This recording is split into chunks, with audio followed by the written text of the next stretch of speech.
Salut à tous, c'est Florian. Aujourd'hui, je vais vous parler des différents types de réseaux informatiques, notamment tout ce qui va être LAN, MAN, WAN et PAN.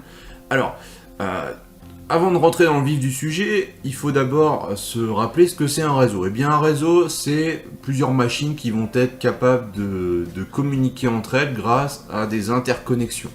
Alors, un réseau va être constitué de points de terminaison, donc c'est vraiment ça en bout de chaîne, donc ça va être un ordinateur, un serveur, une imprimante. Et donc ces points de terminaison, ils vont avoir besoin d'équipements réseau, donc par exemple des switches, commutateurs ou des routeurs.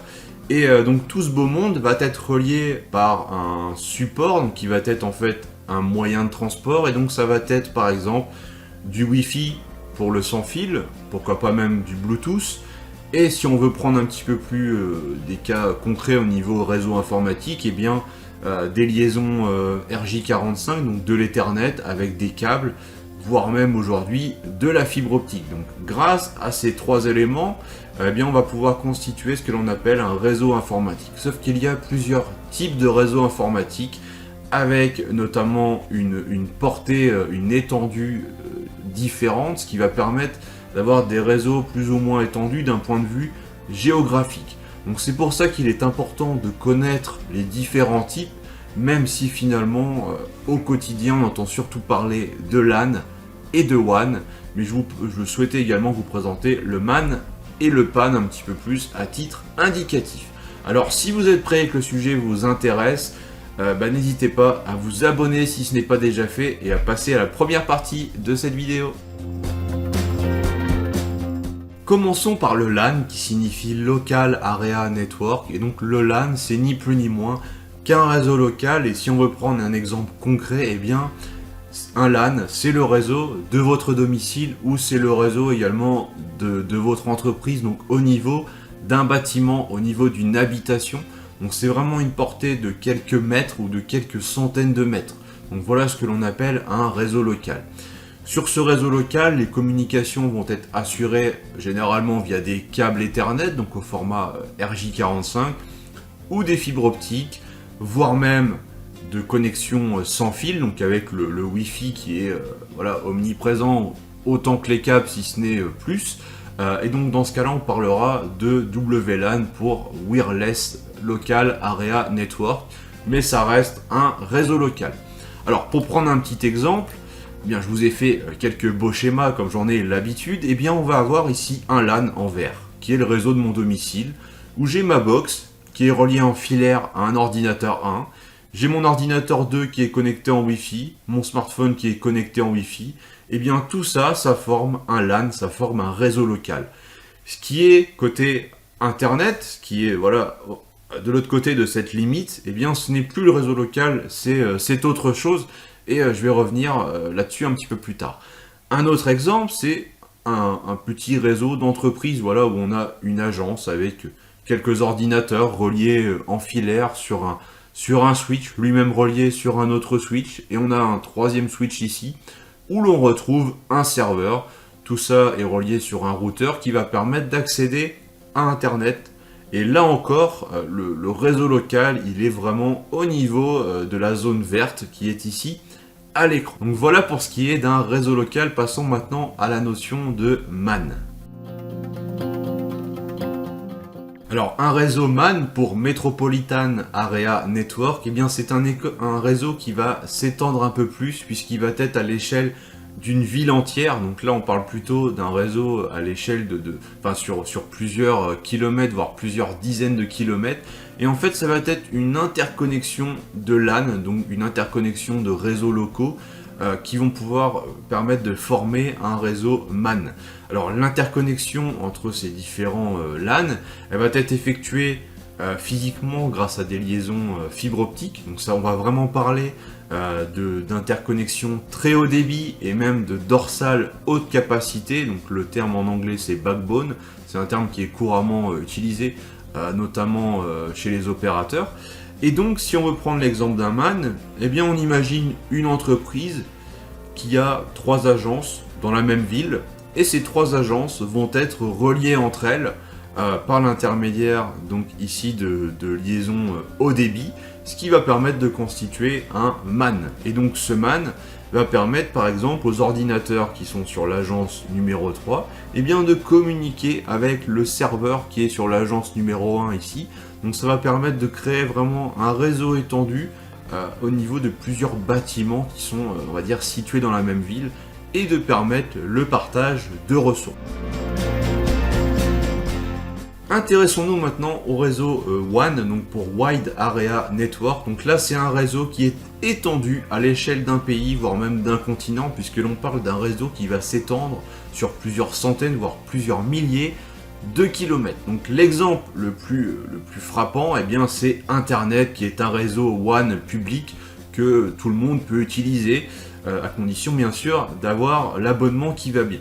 Alors certaines grandes entreprises ont également un réseau WAN privé, puisqu'elles vont avoir un site en France, un site aux États-Unis, un site au Brésil par exemple, comme on le verra après sur un schéma.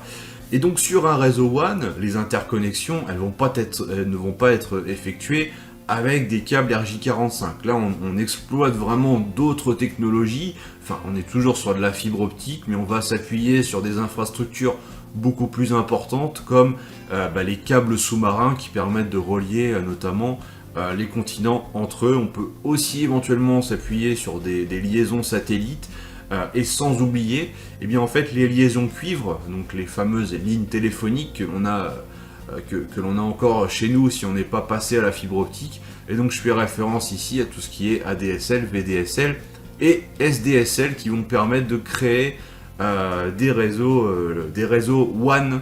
Donc le terme WAN au niveau justement des équipements ou des logiciels, eh bien souvent il fait référence à la partie qui est extérieure au réseau local. Donc c'est vraiment la partie qui est connectée à Internet.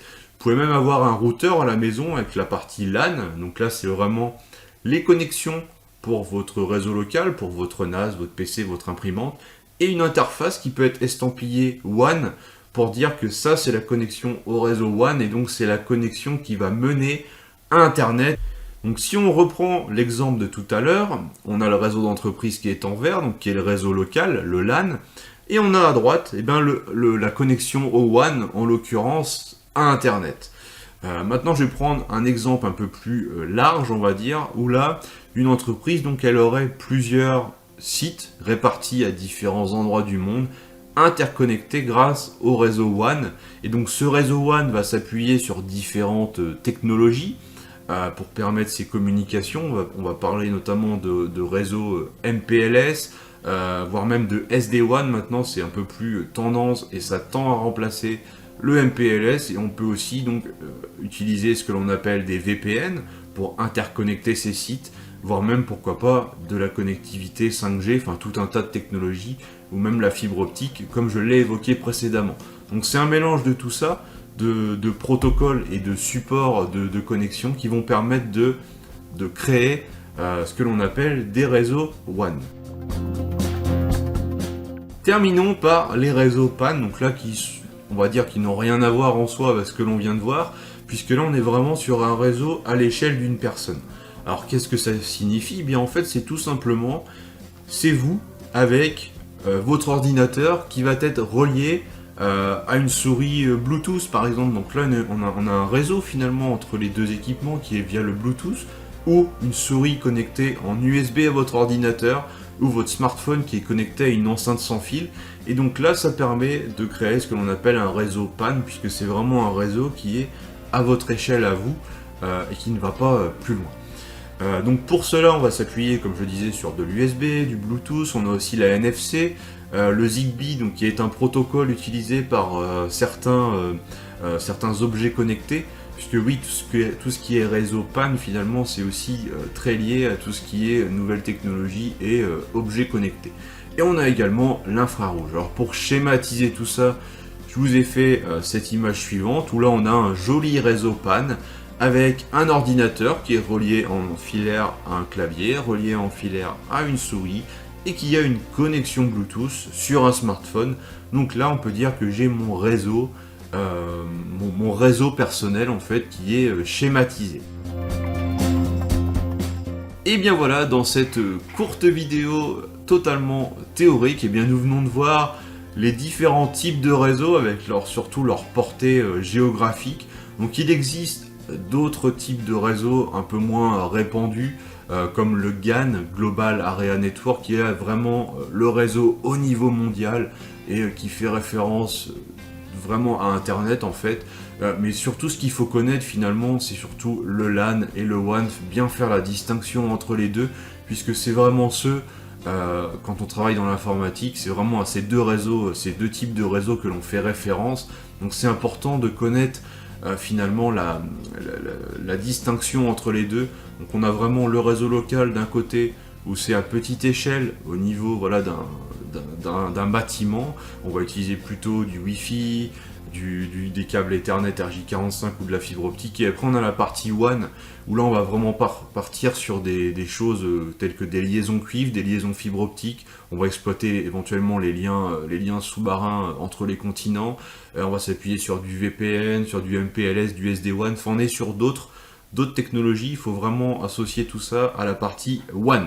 Alors n'hésitez pas à liker la vidéo et à la partager. Et on se retrouve très vite. Ciao.